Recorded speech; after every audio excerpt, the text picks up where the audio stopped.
이 상태로는 가족이 돌볼 수준이 아닙니다. 요양원 알아보셔야 할 것 같습니다. 새벽 4시 창문을 두드리는 가는 빗방울 소리보다 더 규칙적인 것이 있었습니다. 정경자 여사의 말은 기침 소리였습니다. 오래된 5층 빌라의 얇은 벽을 뚫고 들려오는 그 소리에 한미옥의 눈이 저절로 떠졌습니다. 잠에서 깨어난 그녀의 눈가에는 피로가 짙게 내려앉아 있었습니다. 기침 소리가 계속되자 미옥은 이불을 밀어내고 몸을 일으켰습니다. 낡은 침대 스프링이 삐걱거리는 소리가 새벽 정적을 찢었습니다. 온 몸이 쑤셨습니다. 어제도, 그제도, 그리고 지난 수년간 같은 시간에 같은 방식으로 잠에서 깨어났습니다. 거실을 지나 시어머니 방으로 향하는 미옥의 발걸음은 무거웠습니다. 슬리퍼가 바닥을 스치는 소리만이 적막한 공간을 채웠습니다. 그녀는 문을 조심스럽게 열었습니다. 어둠 속에서도 시어머니의 윤곽이 희미하게 보였습니다. 어머니, 또 기침하세요? 물 드릴게요. 미옥의 목소리는 부드러웠지만 그 안에는 숨길 수 없는 피로가 묻어 있었습니다. 방 안으로 들어서자 약 냄새와 노인 특유의 건조한 채취가 코끝을 찔렀습니다. 정경자 여사는 담요를 꽉 움켜쥐고 있었습니다. 관절염으로 뒤틀린 손가락 마디가 달빛에 하얗게 빛났습니다. 괜찮아, 너 그냥 자라. 정경자의 목소리는 거칠었습니다. 밤사이 마른 기침으로 성대가 상한 듯 했습니다. 미옥은 대답 대신 침대 옆 테이블에 놓인 물병을 집어 컵에 물을 따랐습니다. 약통을 열어 알약을 꺼내는 동안 그녀의 손등에 있는 푸른 혈관이 도드라졌습니다. 12시간의 노동과 간병으로 지친 손이었습니다. 약 드세요, 어머니. 정경자는 천천히 상체를 일으켰습니다. 뼈마디가 마찰하는 소리가 들릴 듯 했습니다. 미옥이 등 뒤에 베개를 받쳐주자 시어머니는 작은 신음을 흘렸습니다. 약을 받아든 정경자의 손이 떨렸습니다. 미옥은 그 모습을 보며 가슴이 조여들었습니다. 아침 5시, 미옥은 주방에서 죽을 끓이고 있었습니다. 가스레인지 위에서 보글보글 끓는 소리가 방 안을 채웠습니다. 창문 너머로 어둠이 조금씩 물러가고 있었습니다. 미옥은 눈 밑의 다크서클을 손가락으로 문지르며 한숨을 내쉬었습니다. 수첩을 펼쳐 오늘의 일정을 확인했습니다. 동사무소 근무는 9시부터였고 병원은 오후 3시. 시어머니 약 처방을 갱신해야 했습니다. 미옥의 손가락이 달력 위를 더듬었습니다. 계약 만료일까지 2달. 그 후의 불확실함이 그녀의 어깨를 더욱 무겁게 짓눌렀습니다. 아, 내일은 은희 생일이네. 멀리 부산에서 자취하는 딸 생각에 미옥의 입가에 잠시 미소가 번졌다가 이내 사라졌습니다. 전화비와 용돈을 보내고 나면 선물을 살 돈이 턱없이 부족했습니다. 가습이 고지서가 식탁 위에 붉은 글씨로 미납이라고 적혀 있었습니다. 아침 7시 미옥은 시어머니의 죽과 약을 챙겨 방으로 향했습니다. 정경자는 이미 깨어 창밖을 바라보고 있었습니다. 창틀에 앉은 비둘기가 날갯짓을 하자 시어머니의 주름진 얼굴에 잠시 생기가 돌았습니다. 어머니, 죽 드세요. 미옥이 죽그릇을 내밀자 정경자는 고개를 저었습니다. 식욕이 없어. 그냥 놔두고 가. 미옥의 표정이 굳었습니다. 먹지 않으면 약도 먹을 수 없고 약을 먹지 않으면 밤에 또 기침할 것이고 그러면 또 잠을 설칠 것이었습니다. 끝없는 악순환이었습니다. 조금만이라도 드셔야 약을 드실 수 있어요. 미옥의 목소리에는 간절함이 묻어났습니다. 정경자는 한숨을 내쉬며 마지못해 숟가락을 들었습니다. 노인의 손이 떨려주기 턱 아래로 흘렀습니다. 미옥은 재빨리 휴지를 꺼내 닦아주었습니다. 아침 8시 미옥은 시어머니의 옷을 갈아입히고 있었습니다. 정경자의 뼈만 남은 등뼈가 손바닥에 닿자 미옥은 목이 메었습니다. 한때는 농사일을 도맡아 하던 튼튼한 몸이었는데 이제는 새의 뼈처럼 가벼워진 몸이었습니다. 오늘은 동사무소 일이 좀 늦게 끝날지도 몰라요. 점심은 냉장고 2번째 칸에 준비해뒀으니까 데워 드세요. 정경자는 대답 없이 고개만 끄덕였습니다. 미옥은 출근 준비를 서둘렀습니다. 거울 앞에서 화장을 하며 자신의 얼굴을 마주했습니다. 언제부터인가 눈가에 자리 잡은 주름이 더 깊어진 듯 했습니다. 남편이 갑자기 세상을 떠난 지 벌써 5년. 그때부터 모든 책임이 미옥의 어깨에 내려앉았습니다. 마을버스를 기다리며 미옥은 하늘을 올려다보았습니다. 회색빛 구름이 도시 위를 무겁게 덮고 있었습니다. 이게 언제까지 가능할까? 그녀의 마음에 회의감이 스멀스멀 피어올랐습니다. 계약직 월급으로는 시어머니 병원비와 약값, 딸 학비를 감당하기 버거웠습니다. 버스에 오르는 미옥의 어깨가 무거웠습니다. 창밖으로 빠르게 지나가는 풍경처럼 그녀의 삶도 그저 버티며 흘러가고 있었습니다. 누군가의 어머니로, 누군가의 며느리로, 누군가의 직원으로 살아가는 동안 나라는 존재는 희미해져 갔습니다. 버스의 덜컹거림 속에서 미옥은 잠시 눈을 감았습니다. 또 하루가 시작되었습니다. 병원 복도는 언제나처럼 소독약 냄새로 가득했습니다. 창문 없는 좁은 대기실에서 시어머니와 함께 앉아 진료 순서를 기다리는 동안 내 심장은 마라톤을 달리는 사람처럼 빠르게 뛰고 있었습니다. 그것은 단순한 불안감이 아니었습니다. 시어머니의 건강 상태가 최근 몇 주 사이 눈에 띄게 나빠졌기 때문입니다. 경자 할머니, 들어오세요. 간호사의 호명에 나는 시어머니의 팔을 조심스럽게 부축했습니다. 관절염으로 뻣뻣해진 무릎 때문에 시어머니의 걸음은 느리고 불안정했습니다. 진료실로 향하는 짧은 거리가 마치 끝없는 여정처럼 느껴졌습니다. 문지환 과장님은 책상 뒤에서 우리를 맞이했습니다. 하얀 가운 위로 드러난 그의 넥타이는 오늘따라 유난히 밝은 색이었습니다. 그 선명한 색깔이 내 눈에 어쩐지 불길하게 느껴졌습니다. 어떻게 지내셨어요, 할머니? 의사는 온화한 목소리로 물었습니다. 시어머니는 힘없이 대답했습니다. 그냥 그래요. 진찰이 시작되었습니다. 청진기가 시어머니의 등과 가슴을 오가는 동안 나는 의사의 표정 변화를 놓치지 않으려 애썼습니다. 미세한 눈썹의 움직임, 입술 끝에 작은 경련, 그 모든 것이 내게는 중요한 신호였습니다. 폐소리가 전보다 좀 거칠어졌네요. 의사의 말에 내 손가락이 저절로 꼬였습니다. 폐가 좋지 않다는 건 또 다른 약이 추가된다는 의미였습니다. 또 다른 비용이 발생한다는 뜻이기도 했습니다. 진찰이 끝나고 문지환 과장은 컴퓨터 화면을 보며 천천히 말했습니다.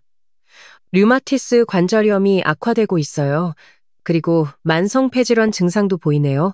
창문 너머로 흐르는 구름이 눈에 들어왔습니다. 마치 내 마음처럼 어둡고 무거웠습니다. 앞으로는 더 세심한 관리가 필요할 것 같아요. 의사의 목소리가 마치 멀리서 들리는 것처럼 희미했습니다. 내 귀에 피가 몰리는 듯한 느낌이 들었습니다. 한씨, 혹시... 의사는 잠시 말을 멈추고 나를 바라보았습니다. 그의 눈에서 걱정과 조심스러움이 익혔습니다. 요양원이나 주간보호센터를 알아보신 적이 있으신가요? 그 순간 시간이 멈춘 듯 했습니다. 요양원. 그 단어가 내 귓가에서 울렸습니다. 목구멍이 바싹 말랐습니다. 시어머니를 힐끗 보니 그녀는 창밖을 바라보고 있었습니다. 들었을까? 그 말을 들었다면 어떤 표정을 지었을까? 아직은 내 목소리가 갈라졌습니다. 아직은 생각해보지 않았습니다. 의사는 이해한다는 듯 고개를 끄덕였습니다. 어려운 결정이라는 것 압니다. 하지만 앞으로 간병의 강도가 높아질 텐데 한씨 혼자서는 힘드실 거예요. 내 가슴 속에서 무언가가 무너져 내리는 느낌이 들었습니다. 인정하기 싫었지만 최근 들어 시어머니를 돌보는 일이 점점 더 버거워졌습니다. 밤마다 기침 소리에 깨고 낮에는 일하고 틈틈이 약을 챙기고 병원을 오가는 일상. 그 모든 것이 내 몸과 마음을 갉아먹고 있었습니다. 주간 보호센터라도 알아보시는 게 어떨까요? 그러면 낮 시간에는 전문가들이 돌봐드리고 저녁에는 가족과 함께 계실 수 있잖아요. 의사의 말이 이성적으로는 맞았습니다. 하지만 가슴 한편에서는 죄책감이 올라왔습니다. 내가 시어머니를 버리는 것처럼 느껴졌습니다. 남편이 살아있을 때 우리는 늘 끝까지 모시겠다고 약속했었습니다. 그 약속을 어떻게 깰 수 있을까요? 진료실을 나오는 내내 머릿속은 혼란스러웠습니다. 시어머니는 평소보다 더 말이 없었습니다. 그저 창밖을 바라보는 그녀의 눈빛이 어쩐지 더 공허해 보였습니다.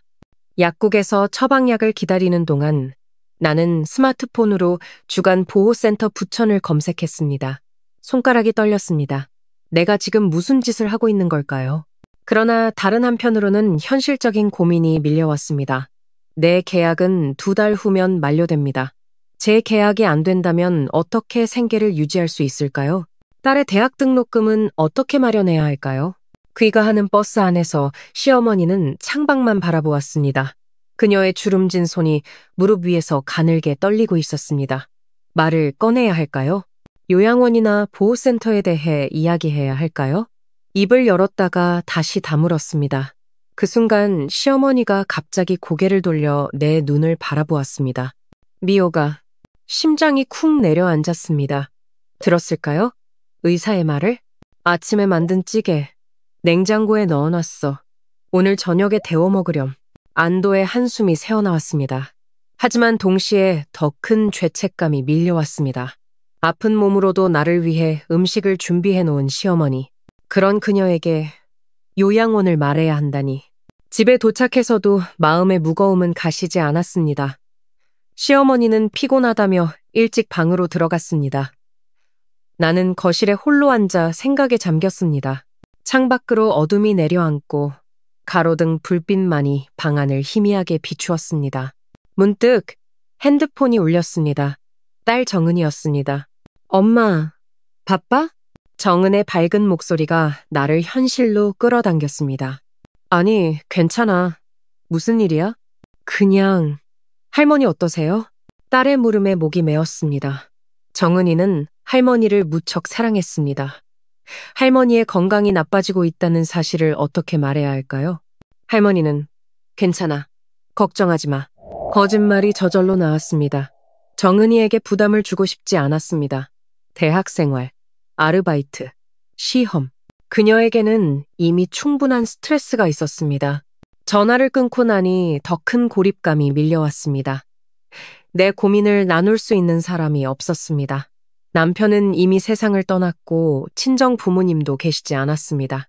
이 결정은 온전히 내 몫이었습니다. 잠자리에 들기 전 시어머니 방 앞에 잠시 멈춰섰습니다. 문틈으로 희미한 불빛이 새어나왔습니다. 아직 주무시지 않은 걸까요? 노크를 할까 망설이다가 그냥 돌아섰습니다. 말을 꺼내기에는 용기가 나지 않았습니다. 내일은 말해봐야겠다라고 스스로를 다독이며 침대에 누웠지만 마음속 깊은 곳에서는 알고 있었습니다. 내일도 모레도 그 말을 꺼내지 못할 것이라는 사실을. 밤 하늘의 별을 바라보며 생각했습니다. 이게 정말 최선일까? 답은 알 수 없었습니다. 다만 확실한 것은 이 결정이 어떤 선택을 하든 우리 모두에게 깊은 상처를 남길 것이라는 사실뿐이었습니다. 저녁 식사 시간. 한미옥의 손은 평소보다 더 떨리고 있었습니다. 밥그릇을 내려놓는 소리가 정적 속에서 유난히 크게 울렸습니다. 정경자는 평소와 달리 음식에 손을 대지 않고 있었습니다. 텔레비전에서는 뉴스 앵커의 목소리만 작게 흘러나왔습니다. 어머니, 드세요. 식었어요. 미옥의 목소리는 조심스러웠습니다. 정경자는 젓가락을 들었다가 다시 내려놓았습니다. 그녀의 주름진 얼굴에는 평소와는 다른 그림자가 드리워져 있었습니다. 나 오늘 다 들었다. 정경자의 목소리는 마치 오래된 종이가 구겨지는 소리 같았습니다. 의사가 하는 말, 요양원, 다 들었어. 미옥의 얼굴에서 핏기가 가셨습니다. 손에 든 밥그릇이 가늘게 떨렸습니다. 그녀의 심장은 마치 가슴을 뚫고 나올 것처럼 세차게 뛰었습니다.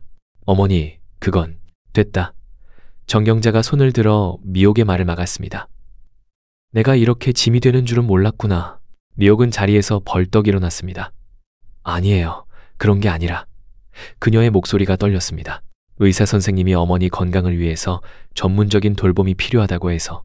정경자의 눈에 눈물이 고였습니다. 하지만 그녀는 고개를 돌려 미옥이 보지 못하게 했습니다. 남편을 따라 시골에서 도시로 올라와 25년을 살아온 빌라.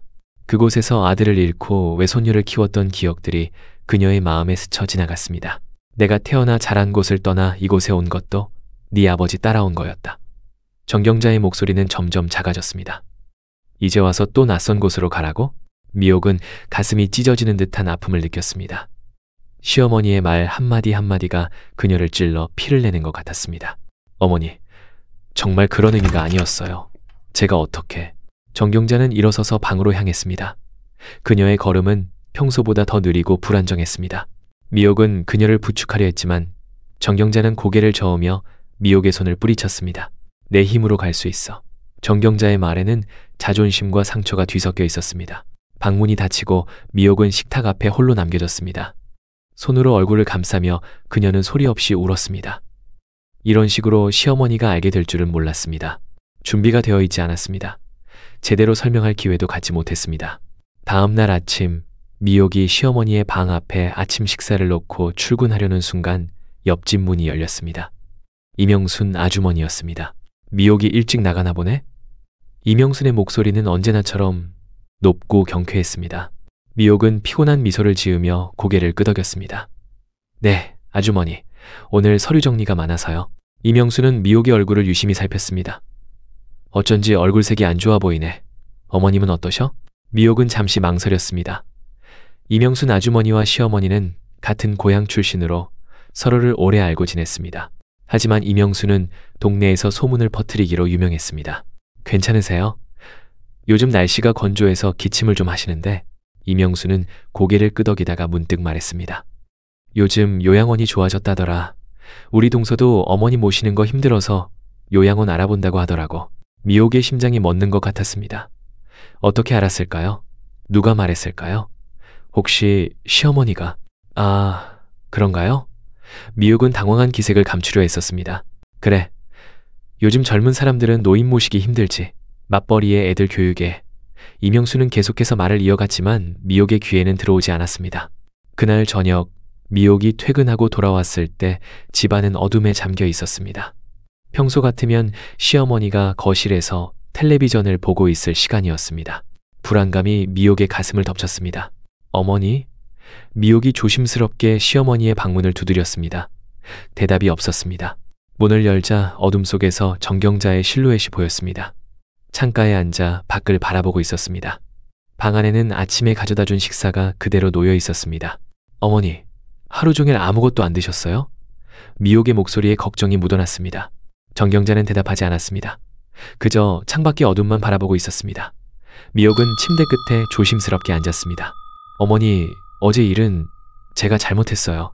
의사 선생님이 말씀하신 거라서 저도 고민이었어요. 여전히 대답이 없었습니다. 미옥은 손을 뻗어 시어머니의 손을 잡으려 했지만 정경자는 손을 슬쩍 뺐습니다. 그 작은 동작이 미옥의 가슴을 찢었습니다. 같은 시각 아파트 단지 앞 작은 슈퍼마켓에서 이명수는 다른 아주머니들과 대화를 나누고 있었습니다. 정경자네 며느리가 요양원 알아본다더라. 이명순의 목소리는 낮았지만 주변에 선명히 들렸습니다. 정말 미옥이가? 남편 죽고 혼자 시어머니 모시는 게 쉽지 않았을 텐데. 한 아주머니가 말했습니다. 그래도 지금까지 잘 모셨잖아. 갑자기 왜? 다른 아주머니가 물었습니다. 이명수는 고개를 저었습니다. 돈 때문이겠지. 계약직이라며? 그 돈으로 어떻게 병원비에 약값에. 근데 경자씨가 얼마나 속상하겠어. 아들 하나 믿고 살았는데. 소문은 걷잡을 수 없이 퍼져나갔습니다. 다음날 오후 미옥이 시장에서 장을 보고 있을 때 낯익은 목소리가 들렸습니다. 미옥아.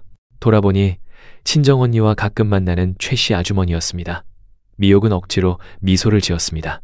어머님 많이 편찮으시다면서 요양원은 알아봤어? 최씨 아주머니의 질문에 미옥은 얼어붙었습니다. 아, 그게. 미옥은 말을 잇지 못했습니다. 주변의 시선이 모두 그녀에게 향하는 것 같았습니다. 그날 밤 미옥은 딸 정은에게서 전화를 받았습니다. 엄마, 할머니 요양원 보낸다고? 정은의 목소리에는 불안과 혼란이 섞여 있었습니다. 뭐? 누가 그런 말을? 미옥은 가슴이 무너져 내리는 것을 느꼈습니다. 동네 이모가 우리 친구 엄마한테 말했대. 그래서 친구가 나한테 물어봤어. 정은의 목소리가 떨렸습니다. 할머니가 많이 아프신 거야? 미옥은 전화기를 붙잡은 손에 힘이 빠졌습니다. 어떻게 이런 소문이 정은이의 귀에까지 들어갔을까요? 그녀는 탁자에 기대어 앉았습니다. 모든 것이 통제를 벗어나 흘러가고 있었습니다. 그런 거 아니야, 은하. 의사 선생님이 잠깐 언급하신 거고 엄마는 그런 생각 없어. 전화를 끊고 미옥은 소파에 주저앉았습니다. 머리가 지끈거렸습니다.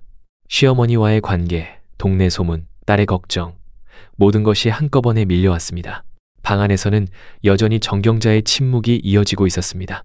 미옥은 문 앞에 서서 망설였습니다. 문을 두드릴까? 설명을 해야 할까? 하지만 무슨 말을 어떻게 해야 할지 알 수 없었습니다.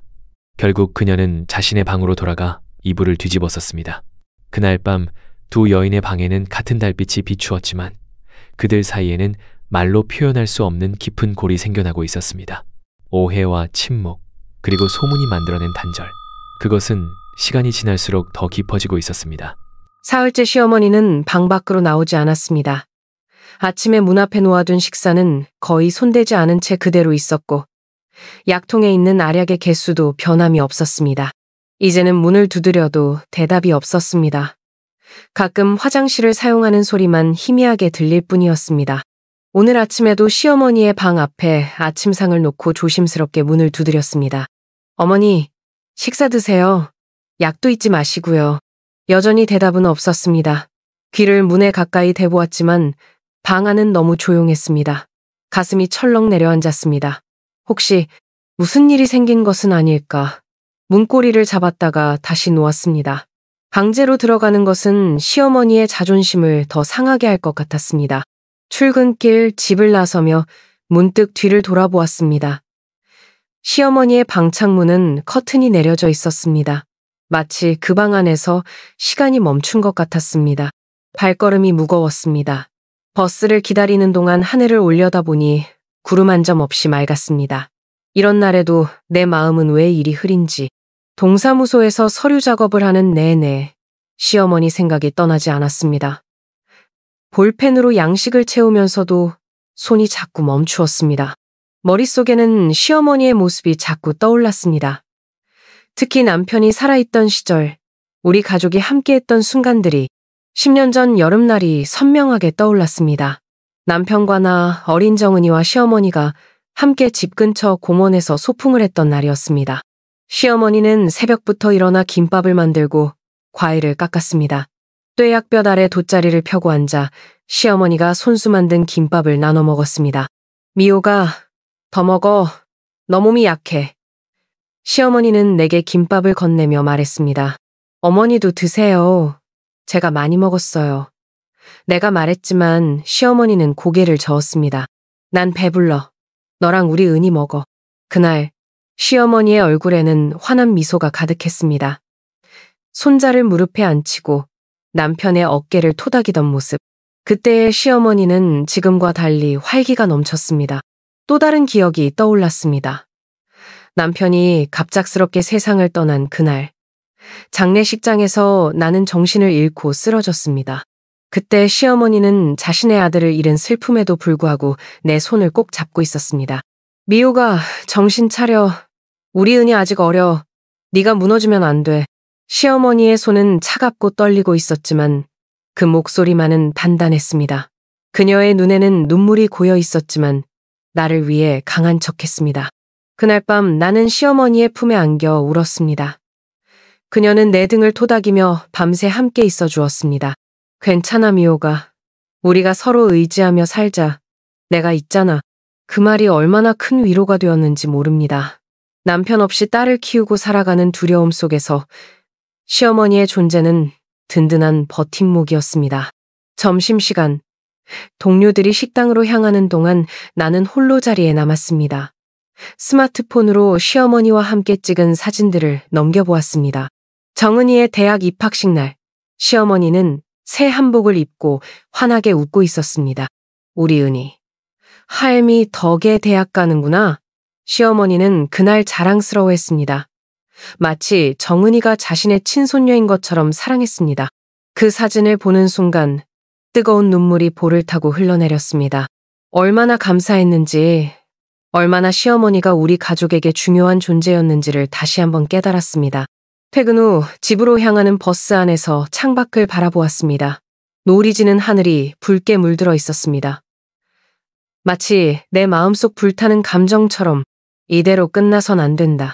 갑자기 가슴 속에서 결심이 피어올랐습니다. 시어머니와의 관계를 이대로 놓칠 수 없었습니다. 우리는 가족이었습니다. 남편이 떠난 후 더욱 소중한 가족이었습니다. 집에 도착하자마자 시어머니의 방 앞으로 갔습니다. 문은 여전히 닫혀 있었습니다. 다시 문을 두드렸지만 대답은 없었습니다. 어머니, 저 미옥이에요. 제발 문 좀 열어주세요. 침묵만이 돌아왔습니다. 내 목소리가 점점 떨려왔습니다. 어머니, 제발요. 대화라도 해요. 이렇게 계속 문 닫고 계시면 저 너무 걱정돼요. 여전히 대답은 없었습니다. 문 앞에 주저앉아 이마를 문에 기댔습니다. 울컥 눈물이 나왔습니다. 어머니, 정말 요양원 보낼 생각 없었어요. 의사 선생님이 그냥 말씀하신 거고, 저는 그저 어머니 건강이 걱정되어서 말을 잇지 못하고 흐느꼈습니다. 남편이 살아있다면 어떻게 했을까요? 그는 항상 시어머니와 나 사이에서 다리 역할을 해주었습니다. 하지만 이제는 내가 직접 이 문제를 해결해야 했습니다. 갑자기 정은이와의 통화가 떠올랐습니다. 딸은 할머니를 무척 사랑했습니다. 만약 시어머니와의 관계가 이대로 끝난다면 정은이는 또 다른 가족을 잃게 되는 것이었습니다. 그럴 수는 없었습니다. 방으로 돌아와 정은이의 사진을 바라보았습니다. 그리고 남편의 사진도. 그들의 얼굴을 보고 있자니 마음에 힘이 솟았습니다. 이대로 포기할 수 없었습니다. 책상 서랍을 열어 편지지를 꺼냈습니다. 오랫동안 사용하지 않아 구겨진 편지지였지만 지금 이 순간 필요한 것은 이것이었습니다. 무엇을 어떻게 써야 할지 생각하며 펜을 들었습니다. 그날 밤 침대에 누워 천장을 바라보았습니다. 창문 너머로 별이 하나둘 빛나기 시작했습니다. 내일은 반드시 시어머니와의 단절을 끝내야 했습니다. 이대로 계속된다면 우리 모두가 돌이킬 수 없는 상처를 입게 될 것이었습니다. 잠들기 전 남편의 사진을 한 번 더 바라보았습니다. 그의 미소 띤 얼굴이 마치 할 수 있어, 미호가 라고 말하는 것 같았습니다. 그 순간 마음속의 결심이 단단하게 자리 잡았습니다. 내일 어떻게든 시어머니의 마음을 열어야 했습니다. 이것은 단순히 사과의 문제가 아니었습니다. 우리 가족의 미래가 걸린 문제였습니다. 아침이 밝았습니다. 창문으로 들어오는 햇살이 내 얼굴을 비추었습니다. 잠을 제대로 이루지 못한 탓에 눈가는 퉁퉁 부어 있었고 머리는 지끈거렸습니다. 하지만 마음만큼은 단단했습니다. 오늘은 반드시 시어머니와의 단절을 끝내야 했습니다. 침대 옆 탁자에 놓인 편지를 집어들었습니다. 어젯밤 새벽까지 쓰고 또 쓰며 완성한 편지였습니다. 종이는 눈물 자국으로 군데군데 얼룩져 있었고 몇 군데는 글씨를 지우고 다시 쓴 흔적이 역력했습니다. 가슴이 뛰었습니다. 이 편지가 시어머니의 마음을 열 수 있을까요? 그녀가 읽어주기는 할까요? 불안감과 기대감이 교차했습니다. 심호흡을 한 후 조용히 방을 나섰습니다. 평소라면 이 시간에 출근 준비를 서두르고 있을 테지만 오늘은 미리 휴가를 냈습니다. 이 문제가 해결되지 않으면 일에 집중할 수 없었고 무엇보다 시어머니와의 관계가 지금 가장 중요했습니다. 주방에서 시어머니가 좋아하시는 미역국을 끓이기 시작했습니다. 남편이 살아있을 때부터 시어머니는 항상 생일이면 미역국을 끓여주셨습니다. 이제는 제가 그 역할을 이어받아 시어머니 생신마다 미역국을 끓여드렸죠. 오늘은 시어머니 생신도 아니었지만 이 음식이 우리 가족의 사랑과 전통을 상징한다고 생각했습니다. 미역을 불리고 쇠고기를 볶고 육수를 내는 동안 온갖 생각이 머릿속을 스쳐 지나갔습니다. 처음 이 집에 시집 왔을 때 시어머니가 끓여주셨던 미역국의 맛, 출산 후 몸조리할 때 매일 아침 챙겨주셨던 미역국, 그 따뜻함과 정성을 기억하며 국물 맛을 봤습니다. 짠 듯하면서도 감칠맛이 나는 국물에 눈물이 또 났습니다. 국이 끓는 동안 시어머니가 좋아하시는 반찬들도 준비했습니다. 도톰하게 썬 계란말이, 고추장 두부조림, 그리고 직접 담근 깨씹 장아찌. 손이 바쁘게 움직이는 동안에도 마음은 무거웠습니다. 이 음식들이 시어머니의 마음을 열 수 있을까요? 아침 식사를 예쁘게 상에 차린 후 편지를 들고 시어머니 방 앞으로 갔습니다. 문 앞에 쟁반을 내려놓고 조심스럽게 문을 두드렸습니다. 어머니, 아침 가져왔어요. 미역국 끓였어요. 여전히 대답은 없었습니다. 예상했던 일이었지만 그래도 가슴이 아팠습니다. 편지를 봉투에 넣어 쟁반 옆에 두었습니다. 그리고 떨리는 목소리로 말했습니다. 어머니, 편지 써봤어요. 읽어주세요. 제 마음, 진심이에요. 다시 침묵. 하지만 포기할 수 없었습니다. 이제는 무릎을 꿇고 방문 앞에 앉았습니다. 손을 무릎 위에 올리고 고개를 숙였습니다. 눈물이 뺨을 타고 흘러내렸습니다. 어머니, 정말 죄송해요. 제가 잘못했어요. 어머니 마음 헤아리지 못했어요. 내 목소리가 떨렸습니다. 하지만 계속 말해야 했습니다. 가슴 속에 켜켜이 쌓였던 말들이 쏟아져 나왔습니다. 의사 선생님이 요양원 이야기했을 때 저는 그저 어머니 건강이 걱정되어서 어머니를 더 잘 모실 방법이 없을까 고민했던 거예요. 그 말을 어머니가 들으실 줄 몰랐어요. 제대로 설명도 못 드렸는데 눈물이 계속 흘렀습니다. 손으로 닦으려 했지만 멈추지 않았습니다. 어머니, 우리 가족이에요. 남편 떠나고 나서 저한테는 어머니와 은희가 전부예요. 제발 문 열어주세요. 얼굴이라도 보고 싶어요. 방 안에서는 여전히 아무 소리도 들리지 않았습니다. 하지만 이대로 물러설 수 없었습니다. 계속해서 마음을 열었습니다. 어머니가 계시지 않았다면 남편 잃은 후 저는 어떻게 살았을지 몰라요. 어머니가 있어 제가 버틸 수 있었어요. 은희도 어머니 덕분에 바르게 자랐고요. 손수건으로 눈물을 닦으며 계속 말했습니다. 요양원 이야기는 그냥 의사 선생님 말씀이었어요. 저는 어머니랑 계속 함께 살고 싶어요. 힘들어도 어려워도 우리는 가족이잖아요. 두 손을 모으고 이 말을 바닥에 대었습니다. 평생 이렇게 간절하게 무언가를 빈 적이 없었습니다. 어머니, 제발 용서해 주세요. 문 열어주세요. 제발. 울음이 북받쳐 더 이상 말을 잇지 못했습니다.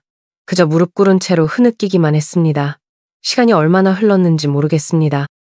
눈물이 바닥에 떨어져 작은 웅덩이를 만들었습니다. 문득 머릿속에 남편의 목소리가 들리는 듯 했습니다. 포기하지 마, 미호가. 그 목소리에 힘을 얻어 다시 고개를 들었습니다. 어머니, 편지 읽어주세요. 제 마음이 담겨 있어요. 그리고 편지를 집어들어 문틈으로 밀어넣었습니다. 종이가 방 안으로 사라지는 소리가 들렸습니다. 가슴이 쿵쾅거렸습니다. 적어도 편지는 방 안으로 들어갔습니다. 이제 시어머니가 그것을 읽어주기를 바랄 뿐이었습니다. 시간이 흘렀습니다. 방문 앞에서 무릎 꿇은 채 기다리는 동안 온몸이 저려왔습니다. 하지만 움직일 수 없었습니다. 이곳을 떠나는 순간 모든 것이 끝날 것만 같았습니다. 문득 방 안에서 종이가 접히는 소리가 들렸습니다. 시어머니가 편지를 읽은 걸까요? 귀를 기울였지만 더 이상의 소리는 들리지 않았습니다. 다시 침묵이 이어졌습니다. 어머니, 마른 입술을 축이며 다시 말했습니다. 편지 읽으셨어요? 제 마음 전해졌나요? 침묵. 하지만 이전과는 다른 침묵 같았습니다. 마치 무언가를 결정하는 듯한 생각에 잠긴 침묵. 조금 더 기다렸습니다. 창문으로 들어오는 햇살이 점점 강해졌습니다. 오전이 깊어가고 있었습니다.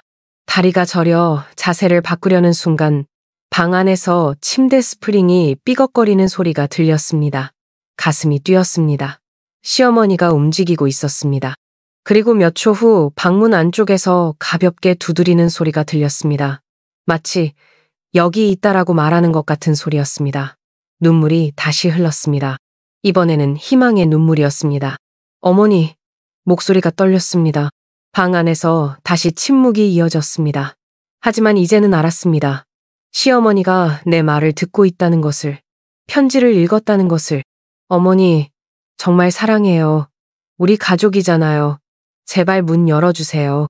또다시 긴 침묵. 그리고 마침내 열쇠가 돌아가는 소리가 들렸습니다. 가슴이 멎는 듯 했습니다. 문고리가 천천히 돌아갔습니다. 그리고 문이 살짝 열렸습니다. 어둠 속에서 시어머니의 얼굴이 보였습니다. 며칠 동안 제대로 드시지 못해 더 야위어 보이는 얼굴이었습니다. 시어머니의 눈은 붉게 충혈되어 있었고 주름진 뺨에는 말라붙은 눈물 자국이 있었습니다. 그 모습을 보는 순간 가슴이 찢어지는 듯한 아픔이 밀려왔습니다. 어머니, 더 이상 말이 나오지 않았습니다. 그저 무릎 꿇은 채로 고개를 숙였습니다. 눈물이 바닥으로 뚝뚝 떨어졌습니다. 그때 예상치 못한 일이 일어났습니다. 시어머니가 천천히 무릎을 꿇어 내 앞에 같은 자세로 앉았습니다. 관절염으로 굳은 무릎으로 그 자세를 취하는 것이 얼마나 고통스러울지 알기에 더욱 놀라웠습니다. 미호가. 시어머니의 목소리는 며칠 동안 사용하지 않아 쉰 목소리였습니다. 내가 너무 고집을 부렸구나. 그 말에 고개를 들어 시어머니를 바라보았습니다. 시어머니의 눈에도 눈물이 맺혀 있었습니다. 마른 손가락으로 내 얼굴에 눈물을 닦아주시는 그 손길에 온몸이 떨렸습니다. 아닙니다, 어머니. 제가 잘못했어요. 제가 어머니 마음을 헤아리지 못했어요. 시어머니는 천천히 고개를 저었습니다. 아니다. 너 혼자 모든 짐을 지고 있는데 내가 그걸 모르고 있었어. 시어머니가 떨리는 손으로 내 손을 잡았습니다. 그 손은 차갑고 메말라 있었습니다. 며칠 동안 제대로 된 식사를 하지 않은 탓이었습니다. 편지, 읽었어. 시어머니의 목소리가 떨렸습니다. 네가 그렇게 생각하는 줄 몰랐어. 내 편지. 밤새 써내려간 그 마음의 편지가 시어머니에게 닿았던 것입니다. 안도감과 기쁨이 밀려왔습니다. 어머니, 정말 사랑해요. 어머니가 계셔서 제가 이렇게 살 수 있었어요. 혼자였다면 버티지 못했을 거예요. 시어머니의 눈에서 눈물이 흘러내렸습니다. 미호가, 내가 너무 고집을 부렸어. 나이 들어 더 완고해졌나 봐. 아니에요, 어머니. 제가 말을 제대로 설명하지 못했어요. 요양원은 그냥 의사 선생님이 언급하신 거였어요. 저는 어머니랑 계속 함께 살고 싶어요. 시어머니는 내 손을 꼭 쥐었습니다. 알아. 이제 알아. 네 편지를 읽고 다 알게 됐어. 우리는 복도에서 무릎 꿇은 채로 서로를 바라보며 한참을 울었습니다. 눈물을 통해 씻겨 내려가는 오해와 상처. 그것은 말로 표현할 수 없는 정화의 순간이었습니다. 시어머니가 천천히 일어서려 했지만 무릎이 아픈지 얼굴을 찌푸렸습니다. 재빨리 일어나 시어머니의 팔을 부축했습니다. 조심하세요, 어머니. 제가 도와드릴게요. 시어머니를 방 안으로 모시고 들어갔습니다. 방 안은 어둡고 공기가 탁했습니다. 며칠 동안 환기가 되지 않은 탓이었습니다. 시어머니를 침대에 앉히고 창문을 열었습니다. 신선한 공기가 방 안으로 들어왔습니다. 어머니, 미역국 데워올게요. 며칠 동안 제대로 드시지 않으셨잖아요. 시어머니는 고개를 끄덕였습니다. 그런데 갑자기 그녀의 손이 내 손목을 잡았습니다. 미호가, 잠깐만. 돌아보니 시어머니가 침대 옆 서랍을 열고 있었습니다. 거기서 낡은 봉투 하나를 꺼냈습니다. 이거, 내 편지 읽고 나서 썼어. 내 마음이야. 떨리는 손으로 봉투를 받았습니다. 시어머니도 편지를 썼다니 가슴이 벅차올랐습니다. 지금 읽어도 돼요? 시어머니는 수줍은 듯 고개를 끄덕였습니다. 조심스럽게 봉투를 열었습니다. 안에는 오래된 노트 종이가 접혀 있었습니다. 시어머니의 서툰 글씨체로 가득 채워진 종이였습니다. 내가 글을 잘 못 써서 시어머니가 미안한 듯 말했습니다. 아니에요, 어머니. 충분해요. 떨리는 마음으로 편지를 펼쳤습니다. 미호가, 내가 말로 잘 표현을 못해서 이렇게 글로 쓴다. 사실 너에게 미안한 마음이 너무 크다. 아들이 갑자기 떠나고 너 혼자 나와 은희를 돌보느라 얼마나 힘들었을까. 내가 요양원 이야기에 그렇게 상처받은 건 나도 늙어서 짐이 된다는 생각 때문이었어. 하지만 네 편지를 읽고 보니 네가 얼마나 많은 걱정을 하고 있었는지 알게 됐다. 미안하다, 미호가. 너는 내 진짜 딸이야. 피는 안 섞였어도 내 마음의 딸이다. 앞으로는 내가 더 이해하고 내 말을 잘 들을게. 함께 이겨내자. 우리 가족이니까. 글자 하나하나에 시어머니의 마음이 담겨 있었습니다. 서툰 글씨체, 맞춤법이 틀린 단어들. 하지만 그 어떤 아름다운 문장보다 더 큰 감동을 주는 글이었습니다. 눈물이 다시 흘러내렸습니다. 어머니, 목이 메어 더 말을 잇지 못했습니다. 시어머니는 미소를 지었습니다. 며칠 만에 보는 그 미소가 얼마나 그리웠는지 모릅니다. 이제 그 국 좀 데워와라. 배고프다. 그 말에 웃음이 나왔습니다. 눈물 섞인 웃음이었습니다. 재빨리 일어나 부엌으로 향했습니다. 미역국을 데우는 동안 마음이 한결 가벼워졌습니다. 무거운 짐을 내려놓은 듯한 해방감이 느껴졌습니다. 시어머니와 함께 미역국을 먹으며 우리는 다시 가족이 되었습니다. 아직 많은 어려움이 남아있고 앞으로도 힘든 일이 있을 것입니다. 하지만 이제는 알았습니다. 진심을 나누면 어떤 단절도 극복할 수 있다는 것을, 그리고 우리가 진정한 가족이라는 것을